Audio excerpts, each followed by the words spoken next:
안녕하세요. 김성길 목사와 함께하는 GTS 말씀 묵상 시간입니다. 한 주간도 묵상과 함께하신 모든 분들에게 감사드립니다. 우리가 살아가면서 습관화해야 될 것들이 많이 있지만은 그러나 그 중에서도 꼭 GTS 묵상 매일매일 생활 습관화 해보시기 바랍니다. 이것을 통해서 내 안에 주님이 계시고 역사하시는 영감이 늘 지속되고 풍성해집니다. 그리고 내 삶을 살아가는데 변화와 발전을 만들어가는 큰 도움이 될 수 있고, 부모와 자녀들이 또 함께 소통하고 우리 아이들은 공부하는데 재능 개발하는데 큰 도움이 될 수 있습니다. 자, 오늘 이제 두 번째 주간의 일곱째 날 묵상입니다. 일곱째 날 묵상은 함께 나누기입니다. 주제는 일곱째 날의 주제지만 우리가 생활 속에서 항상 함께 나누며 살아갈 수 있는 삶을 만드는 것이 아주 중요하죠. 자, 오늘도 그림 정리하겠습니다. 오늘 그림은 말씀 한 구절이 올려져 있는 그림입니다. 보시고 제목을 정하고 또 느껴지는 것들 적어보시면 됩니다. 저는 제목을 부모 공경과 하나님의 약속 이렇게 정해봤어요. 부모 공경과 하나님의 약속. 자, 그리고 의미는 부모 공경은 하나님이 가장 기뻐하시는 일이다. 그래서 축복의 약속이 있다. 그 약속은 바로 사는 동안 잘 되고 장수한다는 약속입니다. 부모 공경은 하나님이 특별히 관심을 많이 가지고 계시죠. 왜냐하면 하나님이 아버지시니까요. 네. 자, 분석해 보겠습니다. 보이는 것과 보이지 않는 것.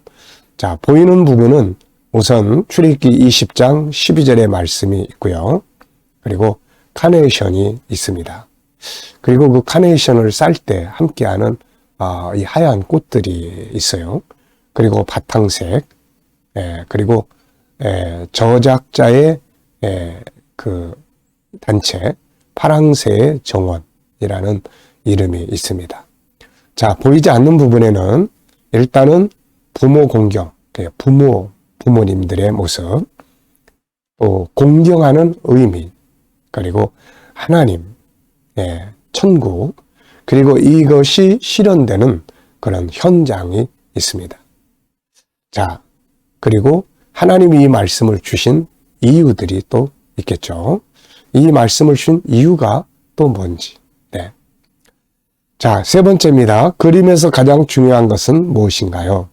저는 부모 공경과 하나님의 약속 이렇게 적어봤어요.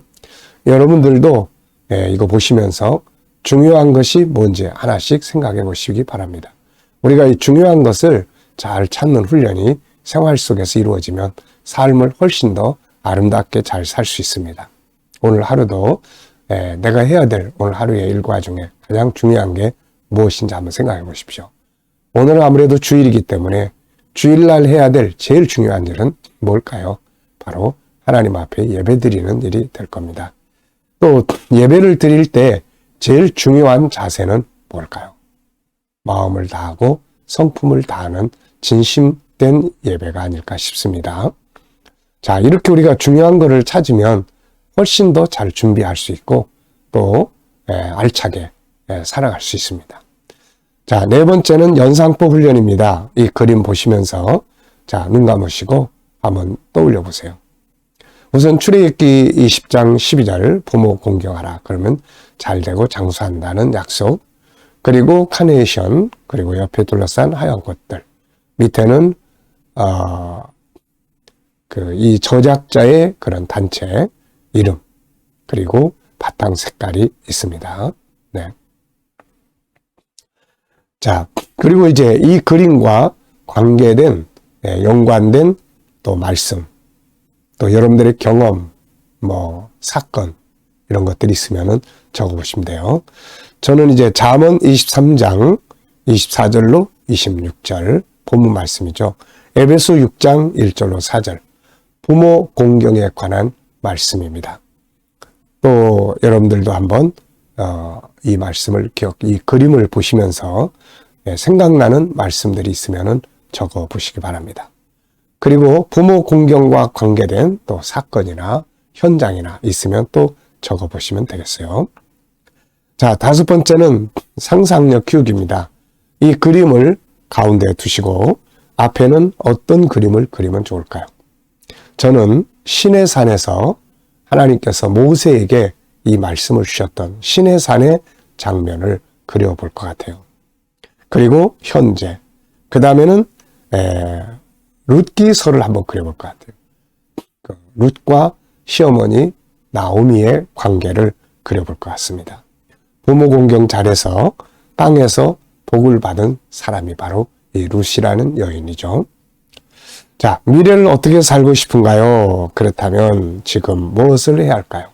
오늘도 한번 쭉 미래를 적어보시고 또 한번 생각해 보시고 넘어가시 바랍니다. 저는 오늘도 제가 살아가고 싶은 저의 미래의 삶을 쭉 적었고요. 또 기도하고 넘어갑니다. 자, 오늘 본문 말씀 읽어보겠습니다.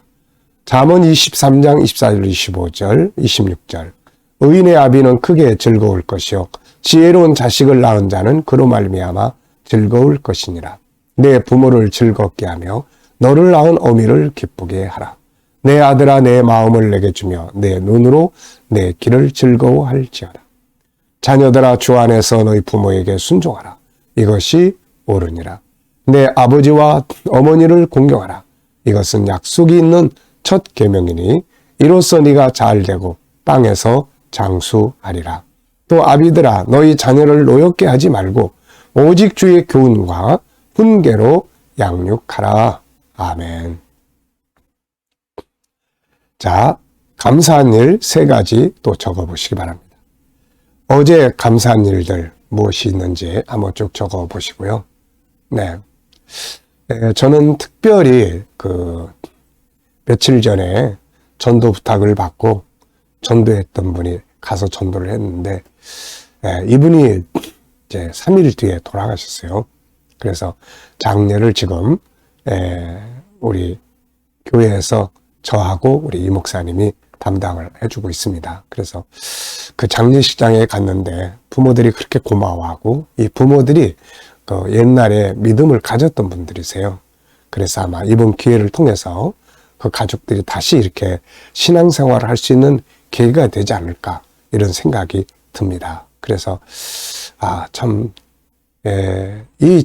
그때 만약에 제가 바쁘다고 며칠 미루고 그 뒤에 갈게요 했으면은 이게 참 얼마나 안타까운 일이었을까 하는 생각이 들어요. 그래서 이 전도하는 일이나 제가 이런 걸 종종 경험을 하기 때문에 이 돌아가시기 직전이나 또 아프신 분이나 연세 드신 분들을 전도해 달라는 부탁이 있으면은 저는 어떤 일이 있어도 즉시 갑니다.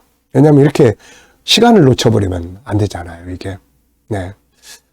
이게 참 한편에서는 이분이 젊은 분인데 그래서 젊은 아들이 세상을 떠나서 부모들이 많이 아파하는 것을 보면 마음 아프지만 한편에서는 그 전도 받고 구원받고 천국에 갔다는 이것 때문에 참 너무 감사한 그런 일이 있었습니다. 자, 오늘도 또 이제 감사한 일들 적어 보시고요. 오늘은 특별히 예배가 있는 날입니다. 감사로 제사를 드리는 그런 시간이 됐으면 좋겠네요. 또 미래에 감사한 일들, 우리가 미래의 비전을 놓고 기도하잖아요. 하나님께서 어떻게 이루실지 모르지만 항상 하나님이 하시는 일은 선하게 하십니다. 합력해서 유익하게 하세요. 바울이 에베소 3장에서 이야기하는 것처럼 우리가 구하는 것보다 더 넘치도록 하십니다. 그래서 저는 그런 걸 믿고 또 감사의 내용을 늘 적고 있어요. 자, 한 주간 동안 묵상하면서 본문에서 기억에 남는 것, 응용해 본 것 무엇인가요? 이번 주간에는 계속해서 중요하게 생각하는 게 자녀의 도리와 부모의 역할이에요. 그 자녀들이 부모를 즐겁게 하고 기쁘게 해드리고 그렇게 하기 위해서 의롭게 살고 지혜롭게 살고 또 마음을 부모에게 드리고 그리고 부모의 길을 배우려고 하고 또 존중하고 그리고 순종, 공경 이런 것들은 자녀들이 해야 될 도리들이에요. 이렇게 살면 하나님이 약속했잖아요. 잘 된다. 장수한다. 이게 축복의 비결인 것을 우리가 볼 수가 있고, 룻기서라든지 이런 걸 통해서 정말 이 말씀은 진리구나, 이런 걸 우리가 알 수가 있죠. 또 부모도 역시 부모의 도리가 있습니다. 자녀들을 존중하고 하나의 인격체니까요. 그리고 그들을 또 즐겁게 하고 인정해주고, 그리고 막 폭력적이거나 이게 아니라 주님의 마음을 가지고 예수님의 마음으로 모범이 되어주고 예수님의 마음으로 권고하고 사랑하고 이렇게 하라는 거죠. 자, 여러분들도 본문을 묵상하시면서 기억에 남는 게 있으면 적어보시고요. 자, 이제 암송하는 시간입니다. 21권부터는 본문이 좀 짧아요. 그 본문이 좀 짧기 때문에 우리가 암송하기가 훨씬 더 수월해졌습니다. 그래서 여러분들이 이 말씀들을 꼭 암송을 많이 하시기 바랍니다. 자, 오늘 본문도 눈을 감고 한번 암송해 보시기 바랍니다. 같이 한번 해보죠.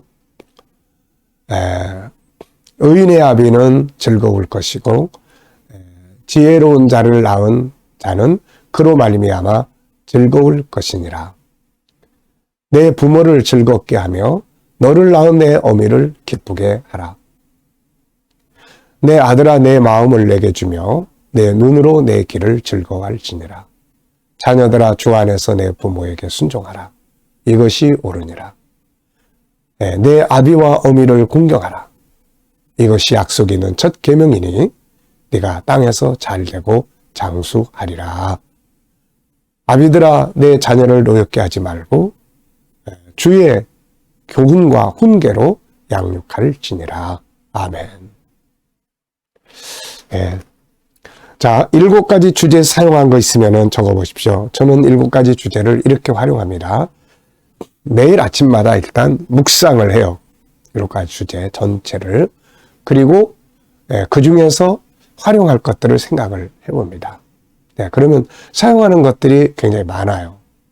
뭐 중요한 거 찾기라든지 또 질문하기라든지 숨은 교재 찾기죠. 특히 많이 쓰는 것이 주님의 관점으로 사물을 대하는 것, 환경을 생각해 보는 거죠. 이게 너무너무 감사해요. 내 생각으로 보면 답답하고 막 이런 것들이 주님의 관점으로 보면은 희망이 생기고 그러거든요. 꼭 활용해 보세요. 그리고 이제 뭐 나누는 거, 함께 나누기, 가진 복음 함께 나눔으로써 전도도 하고 하는 것 참 감사한 일입니다. 그래서 7가지 주제는 우리의 생활을 아름답게 좀 정리해서 또 발전시킬 수 있는 중요한 주제들이에요. 잘 사용해 보시기 바랍니다. 아이들을 교육할 때도 학습 교육할 때도 7가지 주제 물어보고 활용하면은 학습에 큰 복습이 되고 도움이 됩니다. 자, 오늘도 묵상하고 마치겠습니다. 묵상하실 때는 항상 본문을 생각해 보시고 7가지 주제를 또 한번 생각해 보시고, 그리고 오늘 우리가 살아야 될 삶의 현장 또 한번 생각해 보시고, 만날 사람 또 예배 오늘 있게 될 모든 내용들을 생각해 보시면서 주님 어떤 자세로 하면 좋을까요? 주님이 어떻게 하시겠습니까? 내가 또 사용할 주제는 뭘 사용하면 좋을까요? 그래서 주님께 묻고 소통하고 기다려 보시면 영감을 얻게 됩니다. 영감을 얻으면 확신이 생기고 담대해지고 그래요. 자, 오늘도 묵상과 함께 영감과 함께 좋은 하루 되시기 바랍니다. 기도하고 마치겠습니다. 주님 감사합니다. 한 주간도 묵상 잘하게 해주셔서 감사합니다. 이 묵상을 통해서 우리들이 변화되고 우리 자녀들의 변화와 또 공부하는 일에 탁월한 지혜를 얻게 하여 주시옵소서. 주님, 오늘 주님 앞에 예배드린 주일입니다. 주님 만나는 산 예배들이 될 수 있게 하시고 예배를 통해서 능력을 얻게 하여 주옵소서. 감사하며 예수님의 이름으로 기도하옵나이다. 아멘.